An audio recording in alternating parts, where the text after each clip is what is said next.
नमस्कार, मैं हूं सैयद सुहेल और इस बुलेटिन की शुरुआत हम कर रहे हैं इस वक्त की सबसे बड़ी खबर के साथ। और खबर यह है, किसानों से बार बार कहा जा रहा है आंदोलन खत्म करिए, हालात विकराल रूप ले रहे हैं। कोरोना के बीच किसानों का आंदोलन जारी है। सिंगू बॉर्डर पर अभी भी किसान डटे हुए हैं। लेकिन बड़ी बात यह, किसान नेता राकेश टिकैत जो लगातार किसानों को भड़काते आए, जिन पर इल्जाम लगते आए, उन्होंने कहा कि हम आंदोलन खत्म नहीं करेंगे, कोरोना के लिए केंद्र सरकार जिम्मेदार है। अभी भी किसान जो बॉर्डर्स पर है उनसे बार बार अपील की जा रही है कि वो वापस लौट जाएं। हालात लगातार बिगड़ रहे हैं, स्थिति और हालात हाथ से बाहर निकल रहे हैं। सुनिए जरा क्या कुछ कहा उन्होंने।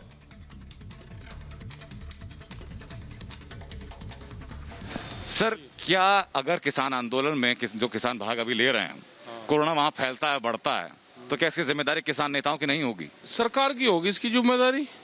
क्या जो हॉस्पिटल में बढ़ रहे या पूरे देश में कोरोना के केसेस बढ़ रहे, उसकी किसकी जिम्मेदारी है? मतलब उसकी भी जिम्मेदारी किसान की है क्या? अगर देश में बढ़ रहा है, कोई बीमारी है, तो उसको तो इलाज करे ना। उसका सरकार हॉस्पिटल बनवावे, इलाज करे। वे चंदा मांग रहे हैं दूसरे मकसद से। देश में नेता वो कर रहे हैं, रैलियां कर रहे हैं, इलेक्शन लड़ रहे हैं। क्या उनकी जिम्मेदारी नहीं है कि इलेक्शन वाले प्रोग्राम रोक के और वे चंदा इकट्ठा कर रहे हैं, वे हॉस्पिटल के लिए इकट्ठा कर रहे हैं? अब तो सर इलेक्शन रैली पर तो रोक लगा दी गई है। राहुल गांधी ने कह दिया मैं इलेक्शन रैली नहीं करूंगा। पीएम मोदी ने कह दिया कि मैं खाली जो एलसीडी स्क्रीन लगा करके उसके द्वारा लोगों को संबोधित करूंगा। अब जनता की गैदरिंग नहीं होगी। किसानों के बीच में अगर ये बीमारी फैल जाती है, इस आंदोलन के बीच में जो अलग अलग बॉर्डर पे वहां फैल जाती है, इसकी जिम्मेदारी किसकी होगी सर? जिम्मेदारी सरकार की है। तो सरकार तो कह रही है, डॉक्टर भी कह रहे हैं कि भाई लोगों को अपनी जिम्मेदारी निभाने की जरूरत है। हाँ, तो जिम्मेदारी तो निभा रहे, हमारी बात मान लो, जिम्मेदारी निभा रहे हम भी। मतलब कोरोना का बहाना और आंदोलन खत्म करने का नया तरीका, ये बहाना तो नहीं चलने का सरकार। और हमारे साथ सीधे महिमा जुड़ रही हैं सिंगू बॉर्डर से। महिमा, जरा बताइए फिलहाल हालात क्या हैं? राकेश टिकैत कह रहे हैं कि वो हिलने को तैयार नहीं है, हालात बेशक खराब क्यों ना हो रहे हो।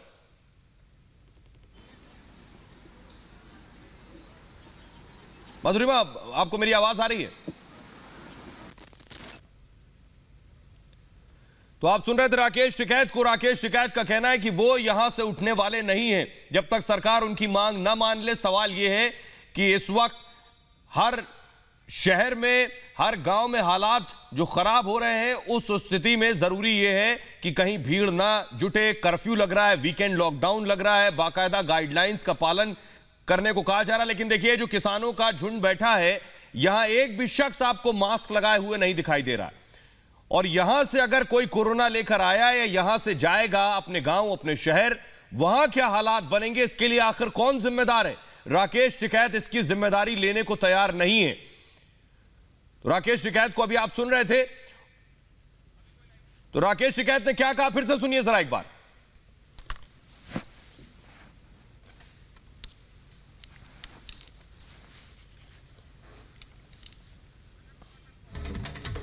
और हमारे साथ अनंत जुड़ रहे हैं, जिन्होंने अभी राकेश टिकैत से बात की।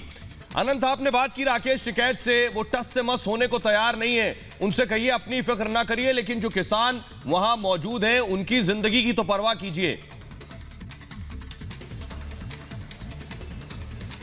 बिल्कुल सुहेल, देखिए यही सवाल राकेश टिकैत से हमने पूछा था कि न सिर्फ सरकार बल्कि अस्पतालों में जो डॉक्टर हैं जो कि अपनी जान पर खेलकर मरीजों की सेवा कर रहे हैं, उनकी भी आम जनता से यही अपील है कि अपनी नैतिक जिम्मेदारी निभाइए, घर में रहिए, भीड़ भाड़ वाले इलाकों में ना जाइए, क्योंकि बेतहाशा जो केस बढ़ रहे हैं, इलाज की सुविधाएं उसके कंपेरिजन में कहीं कम पड़ रही हैं। और इसी के चलते डॉक्टर को 24-24 घंटे तक अस्पताल में रहना पड़ रहा है कोविड मरीजों की सेवा करते हुए। लेकिन राकेश टिकैत का एकमात्र जवाब यही था कि गलती सरकार की है, सरकार ने हमारी बातें नहीं मानी, सरकार ने वक्त पर बात मान ली होती तो हम यहां नहीं होते। उनसे सीधा सवाल किया गया कि अगर इस भीड़ में किसी को कोविड हो जाता है और भगवान ना करे लेकिन किसी की जान चली जाती तो जिम्मेदार कौन होगा? क्या उनको यहां रोकने वाला किसान नेता जिम्मेदार नहीं होगा क्या? तो उसके लिए भी नैतिक जिम्मेदारी लेने को राकेश टिकैत तैयार नहीं है। यहां भी वो सरकार के ऊपर ही ठीकरा फोड़ रहे। एक बात साफ कर दी उन्होंने कि चाहे कोविड काल हो चाहे कुछ और हो, उनके हिसाब से ये कोविड काल सिर्फ एक बहाना है किसानों का आंदोलन खत्म करने के लिए। उनका साफ कहना है कि चाहे कोविड काल हो चाहे कोई और परिस्थिति हो, यह आंदोलन टस से मस नहीं होगा। सोहेल जी, हमारे साथ सिंगू बॉर्डर से मधुरिमा जुड़ रही, बने रही। अनंत, आपके पास आएंगे। मधुरिमा, जो तस्वीरें दिखा रहे हैं अनंत, महिमा हमारे साथ जुड़ रही है सिंगू बॉर्डर से। महिमा, जो हालात हम देख रहे हैं अभी इस वक्त गाजीपुर बॉर्डर पर, किसान बैठे हैं बिना मास्क। महिमा, वहां क्या हालात हैं, जरा दर्शकों को दिखाएं। लोगों से कहा जा रहा है सोशल डिस्टेंसिंग का पालन करें, दिल्ली लॉक है पूरी तरह से। जरा वो तस्वीर अगर आप बता सकें कि वहां क्या हालात हैं अभी। सोहेल, जिस तरीके से दिल्ली में कोरोना का संक्रमण लगातार बढ़ता जा रहा है, वहीं अगर हम प्रोटेस्ट साइट की बात करते हैं, जो कि किसान यहाँ पर काफ़ी महीनों से लगातार बने हुए हैं, हम यहाँ पर अंदर गए, हमने यहाँ के बाकायदा सारे विजुअल शूट किए।